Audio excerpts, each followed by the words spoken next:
আসসালামু আলাইকুম dear viewers, আজকে আপনাদের সামনে দুটো স্ট্রাকচার নিয়ে হাজির হলাম। এই দুটো অত্যন্ত গুরুত্বপূর্ণ একটি স্ট্রাকচার যা আমাদের জীবনে খুব ব্যবহৃত হয়।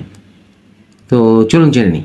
Any time, subject plus can plus verb one, যে কোনো সময় প্লাস বাক্য।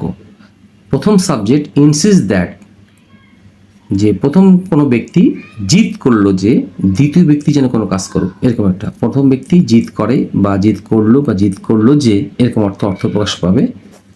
দ্বিতীয় ব্যক্তি যেন প্রথম ব্যক্তির কথা শোনে, এরকম একটা অর্থ। এখন আমরা যদি এভাবে না বুঝি তাহলে এক্সাম্পল ফলো করবো। যেমন তুমি যে কোনো সময় আমার সাথে দেখা করতে পারো। তো যে কোনো সময় হচ্ছে এনি টাইম, আবার অ্যাট এনি টাইমও বলা যেতে পারে। ইউ ক্যান অথবা ইউ মে মিট মি। মনে রাখতে হবে can, could, may, might, must এ দেওয়ার পরে ভার্ব ওয়ান বসে, এটা মনে রাখতে হবে। এটা হচ্ছে ভার্ব ওয়ান। দ্বিতীয় এক্সাম্পলটি আমরা এখন দেখি। পুলিশ অপরাধীকে যে কোনো সময়ে কয়েক মিনিটের জন্য থানায় জিজ্ঞাসাবাদ করতে পারে। The police can grill the criminal. এখানে গ্রিল হচ্ছে সেই যে আমরা গ্রিল খাই সেই গ্রিল না, ওই ক্যাটাগরি, এটা ভার্ব। ওই ভার্বিটা, এই গ্রিল হচ্ছে কাউকে কোনো যখন পুলিশরা যখন কোনো অপরাধীকে বা কাউকে জিজ্ঞাসাবাদ করবে, মানে এই গ্রিল, মানে গ্রিল অর্থ হচ্ছে তাকে সিদ্ধ করে ফেলা। আর কোথায় প্রচুর প্রশ্ন জিজ্ঞাসা করা করতে পারে, কোথায়? অ্যাট এনি টাইম অথবা অ্যাট এনি টাইম করতে পারে কিছু সময়ের জন্য। In the police station, in the police station. আমি আবারও রিপিট করছি, the police can grill the criminal, মানে জিজ্ঞাসাবাদ করা। গ্রিলটা আছে আপনাকে জিজ্ঞাসাবাদ করা অপরাধীকে, কোথায়? এনি টাইম, যে কোনো সময় করতে পারে, মানে এনি টাইম অথবা at any time for a few minutes, কিছু সময়ের জন্য, ইন দ্য পুলিশ স্টেশন। আশা করি বুঝাতে পেরেছি। এখন আসে দ্বিতীয়টা, প্রথম subject plus insist that.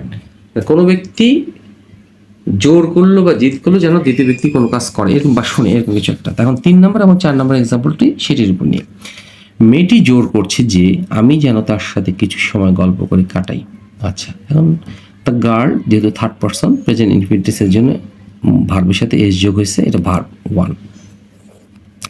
The girl, third person verb, present singular number. The girl insist that, জিদ করে যে I should spend some time, কিছু সময় করি তার সাথে, কি করে? করিয়া, গোসিপিং।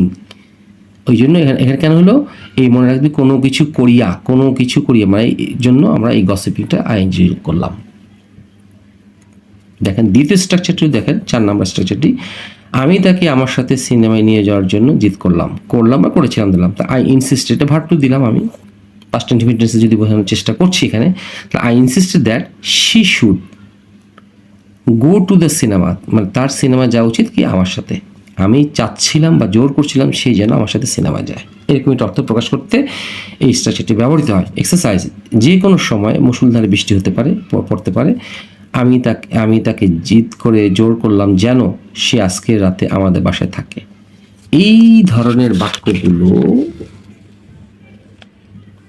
সমাধান করার জন্য আমাদেরকে এই স্ট্রাকচার দুটো ব্যবহার করতেই হবে। তো সেই প্রত্যাশায় আসসালামু আলাইকুম।